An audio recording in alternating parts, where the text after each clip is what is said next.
Yeah. Well, now it feels like home. Thank you all very much.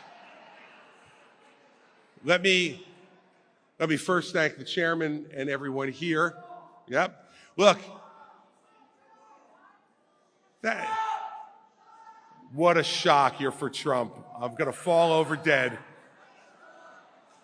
Now look, every one of those boos, every one of those catcalls, every one of those yells will not keep it. Yes, sure. Will not solve one problem we face in this country. Will not solve, and will not make this country better. Your anger against the truth is reprehensible.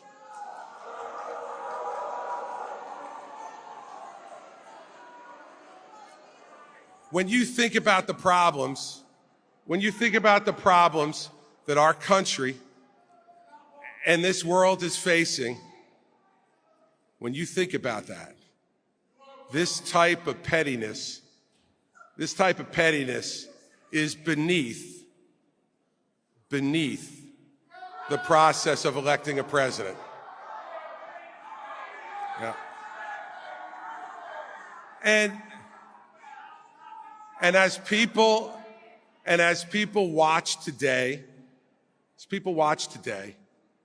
if your arguments are so strong, if your arguments are so great, and mine are so bad, then just keep quiet.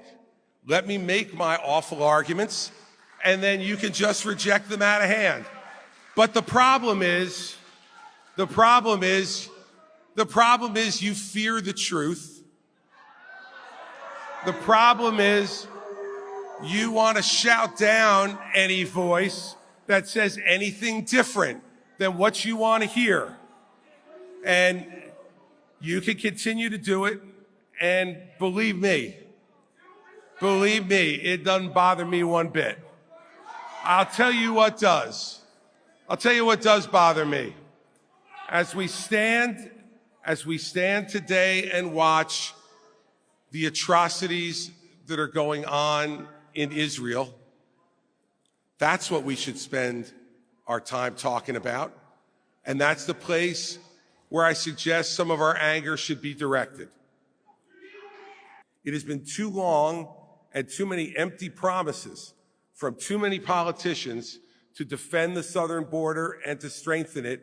We need to once and for all secure our border and do it the right way, not with empty promises that don't wind up being fulfilled.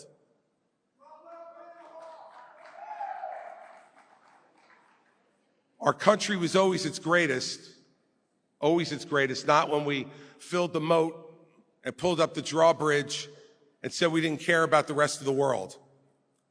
Our country was always the greatest, not when we did small things that divided each other, but that we did big things that we could all do together. And whether you go back to the forming of this country, when it would have been easy to stay with the king in Great Britain, but a collective group of men and women decided, no, America could only be free, truly free, if we had our own country.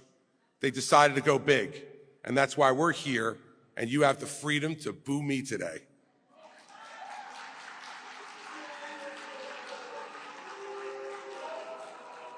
Make sure you send a thank you note to George Washington for that. We have $33 trillion in debt, more debt than this country has ever had in its history, and 13 trillion of it has been added in the last 6.5 years. We must reject failed leadership that uses our grandchildren and great-grandchildren's credit card to keep their promises of today. We need leaders in this country, once again, who know how to look at the interests in Washington and say, no more spending of the people's money. We need desperately. So I assume from that yelling, you're for $33 trillion in debt. That must be one of the things you're for. You're probably for it because you won't be here to pay for it. But our grandchildren and great-grandchildren will be here to pay for it. And you need a leader who will say no and just not come up here and tell you everything you want to hear.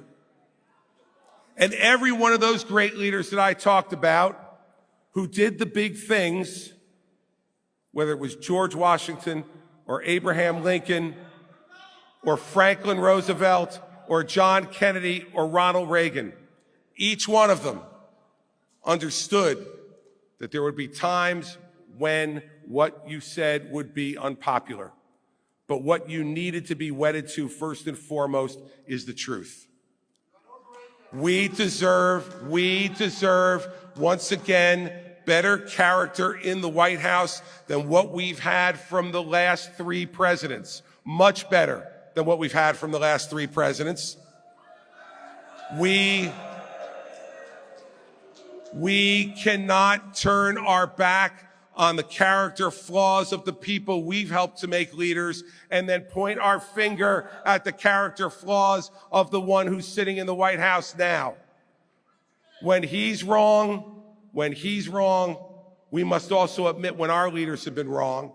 And you can yell and boo about it as much as you like, but it doesn't change the truth.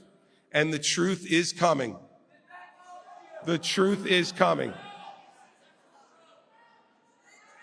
And all of you need to understand that America deserves better than what we've had.